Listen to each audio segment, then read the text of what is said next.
Intuitive eating is a phrase that pops up a lot these days, and a lot of people may feel a little unsure of how to actually engage in that. And I know it sounds like it should be easy because it should be intuitive. However, we have been so far removed from being intuitive, especially when it comes to hunger and eating in our culture. So it might be a little hard for you to start your intuitive eating journey. And if you're struggling with an eating disorder, it is really important to start to learn that. And I'm hoping that you're working with a nutritionist regarding that.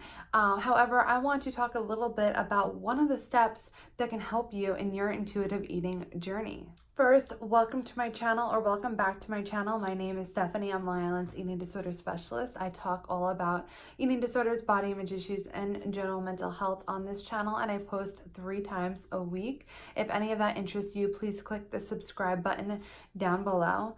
Also, I have a weekly blog and an Instagram. Feel free to check those out. I will leave those links in the description below. If you found this video helpful or informative at the end, I would greatly appreciate if you give it a thumbs up, because that helps other people to find my channel, and I'm hoping help them as well.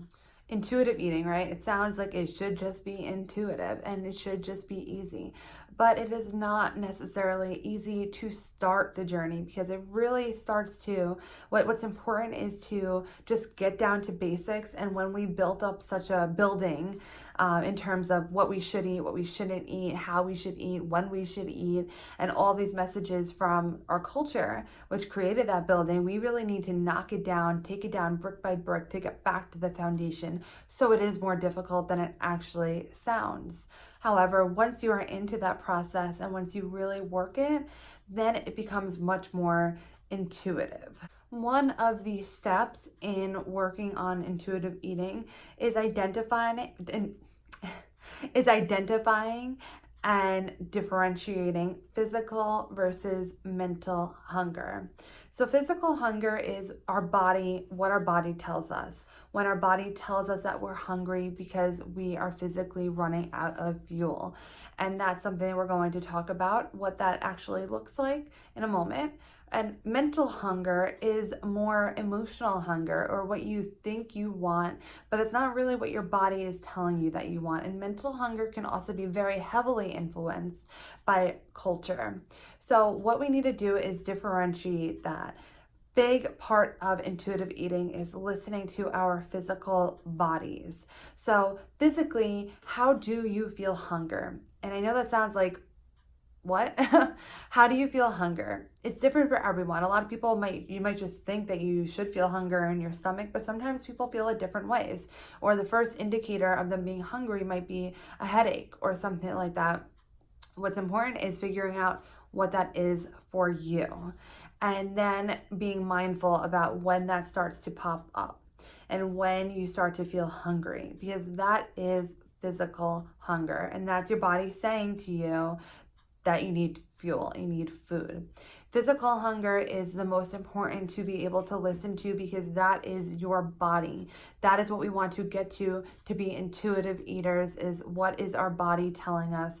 Everything, our bodies, we get so much information from so many different sources, and we start to not listen to our bodies and disconnect to from our bodies.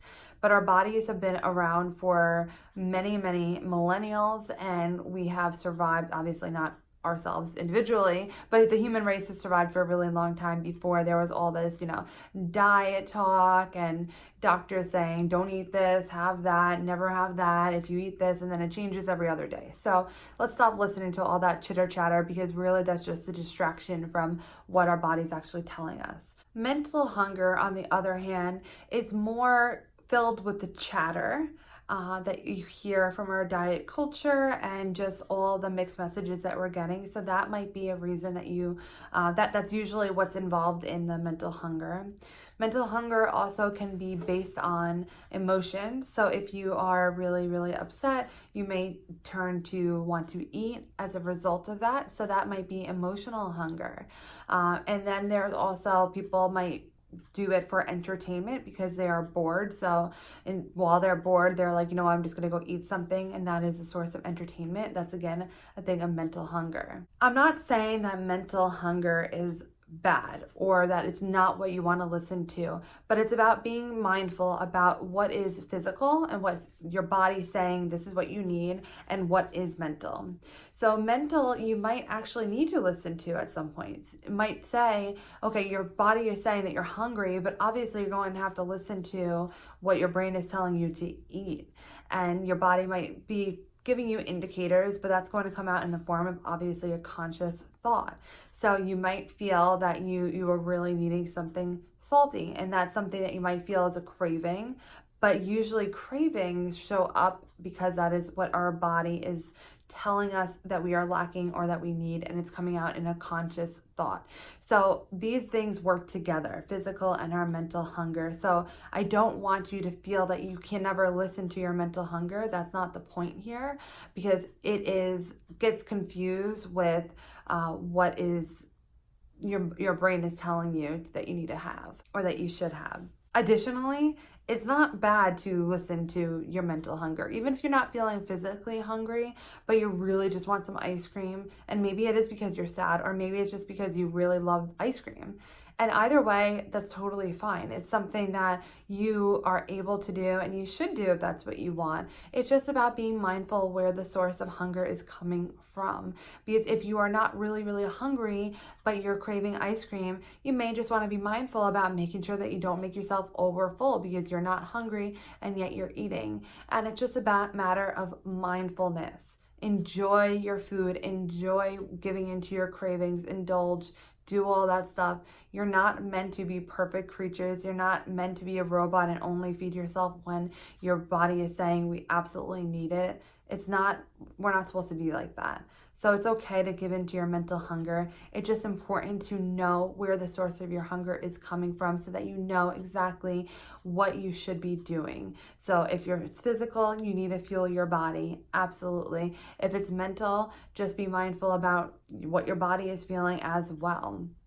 And let that interact and let that be part of what you start to do and engage in on your journey, in your intuitive eating journey. I hope that you found this video helpful and that it helps you to get really in tune with what your hunger looks like both physically and mentally. Leave a comment down below about when you know that you are physically hungry or mentally hungry. What does it feel like? What are your thoughts?